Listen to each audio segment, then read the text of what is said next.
When it comes to the Leopard tanks, there's no news yet. There will be a decision very soon. I have already said in Ramstein that the partner countries who have Leopard tanks to already start the training for these tanks. Wir selbst können das aber naturgemäß erst machen, wenn unsere Entscheidung zum Umgang mit den Leopard-Panzern gefallen ist. Zweiter Punkt in dem Kontext, But we still have to decide when it comes to the Leopard 2 tanks. Last Friday, I asked the German military to check on these Leopard 2 tanks, and I'm repeating this again. It's not about counting our tanks. We know how many we have. It is about asking the industry about the potential and the compatibility of the Leopard tanks. Dabei kommt es dann darauf an, welche Einheiten, welche Verbände kann ich wo zusammenschließen, die dann auch was Nachschub. Because with the different types of these types of tanks, we have to check whether the different parts are together, and this has to be decided beforehand. So this kind of preparation is important, and it takes time before a positive decision, and then we will be able to act quickly. And I want to say again, it is not like it is written so often that there is some sort of dispute or that Germany is isolated. The decision process is just different in different countries. At the meeting in Ramstein, we have shown, we have seen that other countries have also been very careful, like Germany, and some others are more quick to act.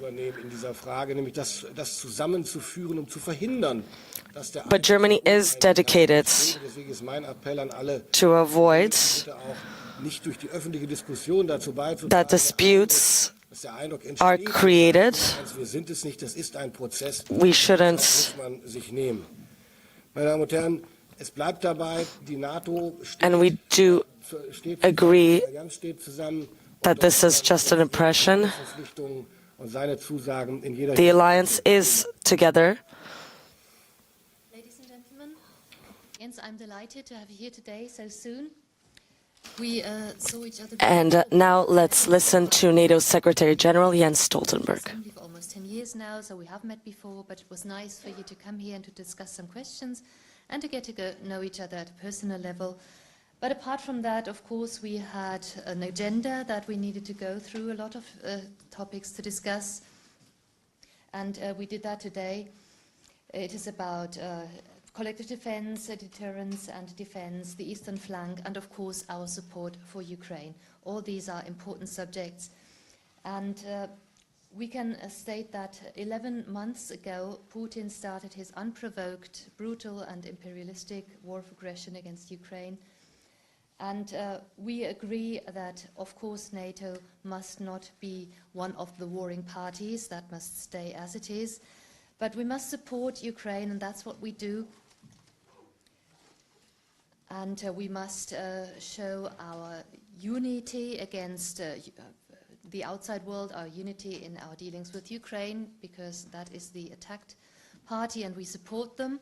And also we must show our unity with regard to Russia, the aggressor in this case, and we must show our determination. That is very important.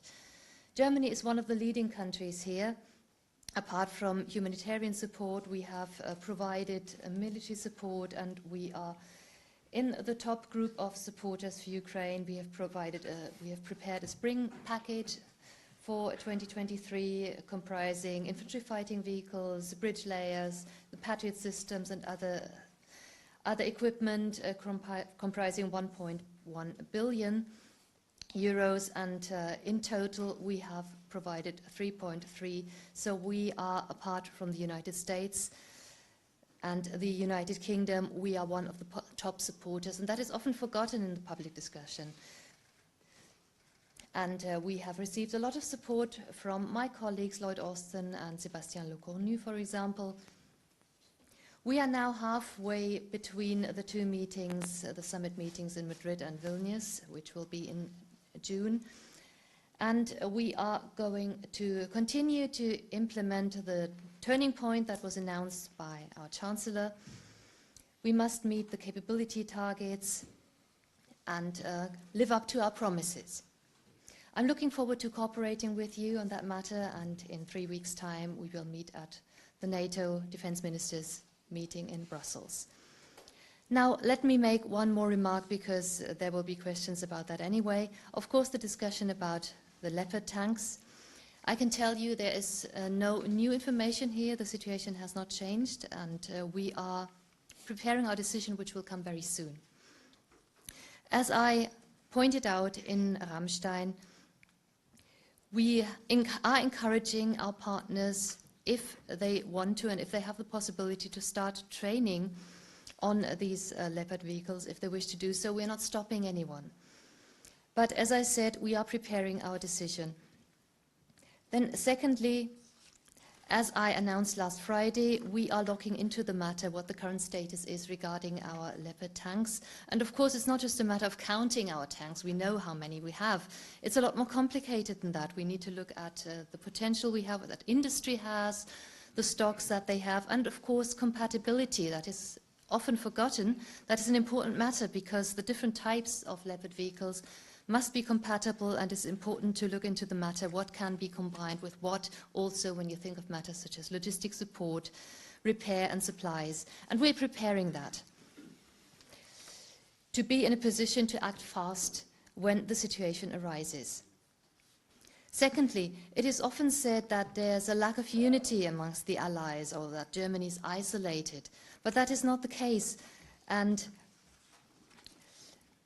I call upon everyone, and that was made clear at our meeting in Ramstein, not to create that impression that there's this division through the alliance. There are some partners that are still evaluating their decisions, and others want to go a bit faster, but we are not ununited. So this is a process that is ongoing. So, ladies and gentlemen, let me underline that NATO stands together, and we're going to cooperate.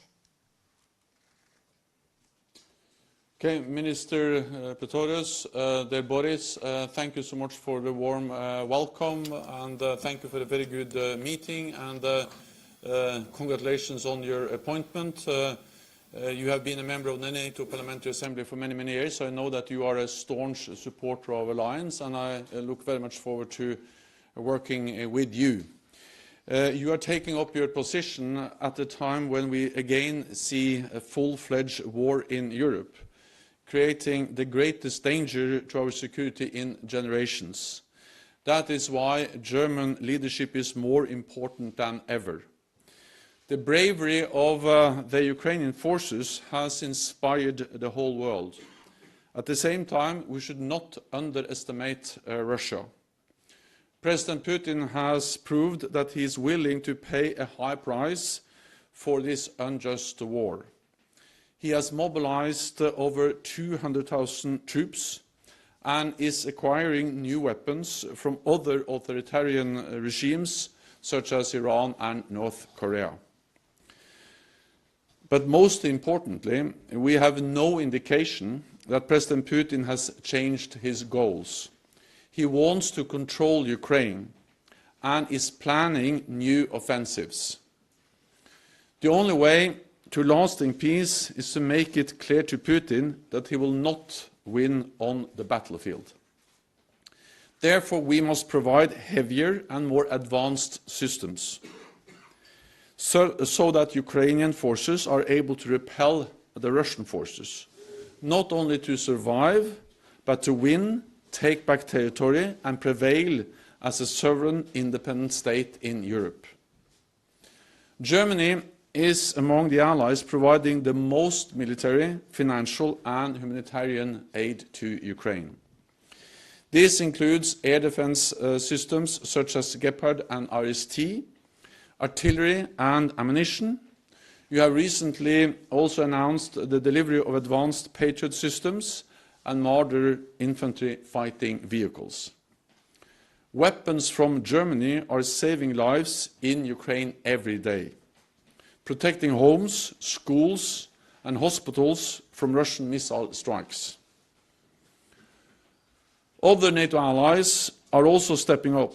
The United States announced in Ramstein on Friday another substantial package of $2.5 billion, including many Bradley and Stryker infantry fighting vehicles and more long-range fires and modern air defense systems.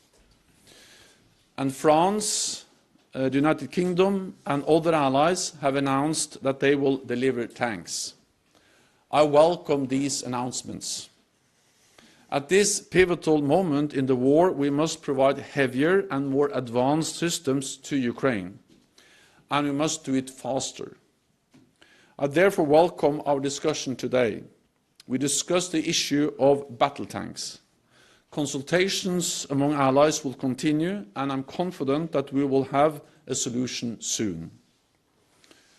Germany plays a key role in our alliance. The Zeitenwende announced by Chancellor Scholz is historic. With a special €100 billion defence fund for fifth-generation aircraft, new helicopters, ships, tanks and ammunition. You are already one of the biggest troop contributors to NATO's missions and operations. You lead NATO forces in Lithuania, your jets patrols allies' skies, and 15,000 German troops are committed to NATO's rapid response forces. This significantly contributes to strengthen our deterrence and defence. So, Minister Pistorious, thank you again for our excellent meeting and for very fruitful discussions. I look forward to welcoming you to our Defence Ministerial meeting in Brussels next month. Thank you. So we have time for 2 more questions. Mr. Hoffmann from the DPA first. Hier ist das Mikrofon. Herr Generalsekretär, wie entscheidend ist aus Ihrer Sicht die Frage, ob Kampfpanzer geliefert werden für den... First question for Stoltenberg. Besteht die Gefahr... How decisive for the war in Ukraine is the delivery of these Leopard 2 tanks? Herr Minister, Sie haben eine laufende Bestandsaufnahme, Sie haben es ja auch schon angesprochen. Konnten Sie schon... Is there a danger that the Ukrainians could be beaten by the Russians? And question for Boris Pistorious, the Germany's new defense minister.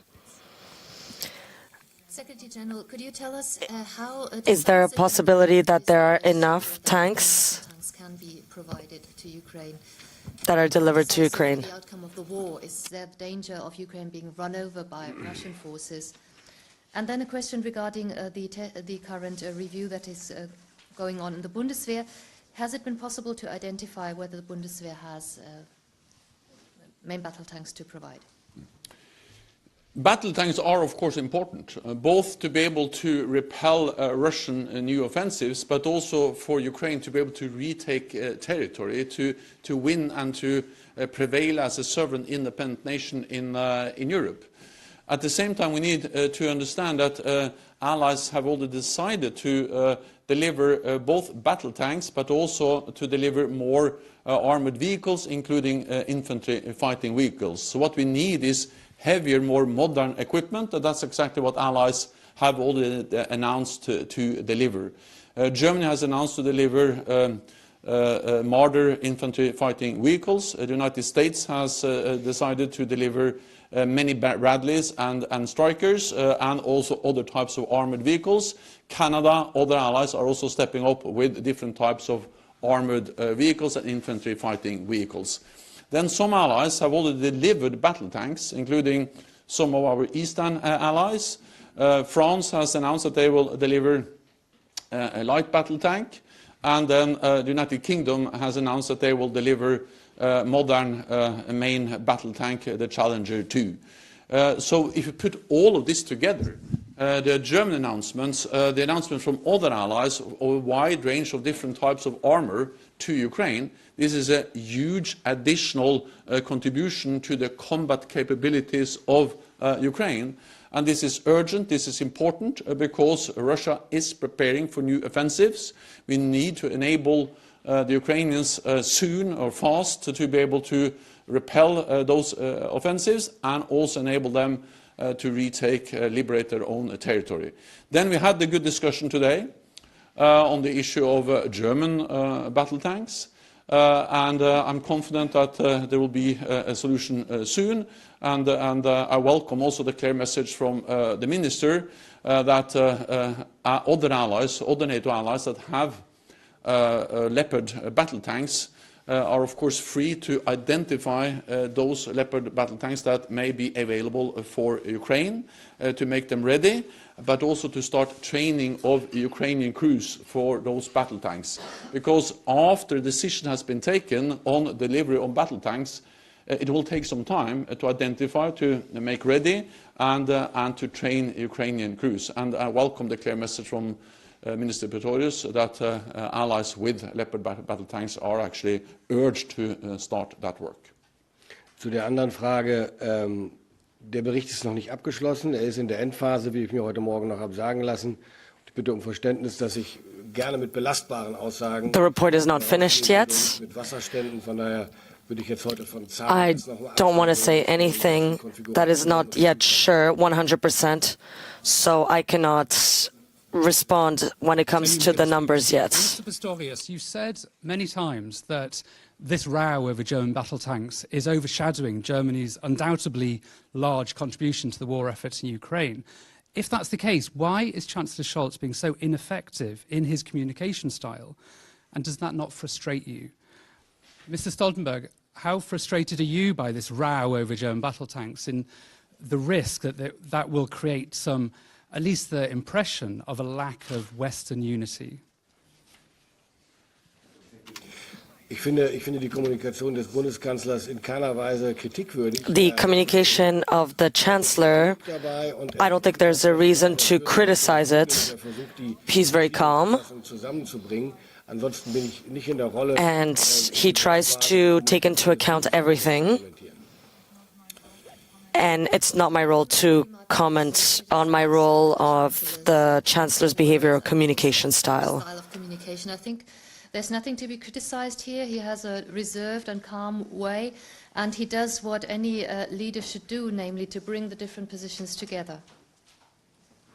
The most important thing is that Chancellor Scholz and also Minister Pistorious, they are absolutely right when they point out the significant contributions Germany has delivered and continue to deliver to Ukraine. That's actually substance, that matters, it makes a difference on the battlefield every day. The fact that Germany is one of the allies that are providing the most support when it comes to artillery, ammunition, advanced air defense systems, the Gepards, the RST, and also now heavy infantry fighting vehicles, the Martyrs. These are important armored capabilities that significantly strengthen the combat capability of Ukraine. And therefore I agree with the Chancellor and also the Minister that actually we need to remember and recognize these significant German contributions. Then other allies are providing similar capabilities, air defenses, armored vehicles, infantry fighting vehicles, and some allies also providing battle tanks. Then we have a discussion on the Leopards. And I think that's a kind of natural part of an evolving policy when it comes to exactly what kind of capabilities we should deliver to Ukraine. And I think it's important also to protect the space for confidential consultations among allies. That's part of being an alliance of 30 allies, and actually we're also working with a lot of partners, as we did in Ramstein, to consult, to assess, and then to make decisions in close consultation. And also I welcome, of course, the message from the Minister that there will be a conclusion soon, because time matters. Big announcements were made last week, and there will be new announcements as we move forward as an alliance. If you're just joining us, we're live in Berlin, where Germany's new defense minister said a decision has still not been made on whether the country will supply Leopard tanks to Ukraine. Kiev has been calling on the West to provide these German-made tanks, which they say will help them defeat Russia. But Germany has appeared reluctant to do so, saying it does not want to escalate the war with Russia. Thanks for tuning in and stay with us for more on this story.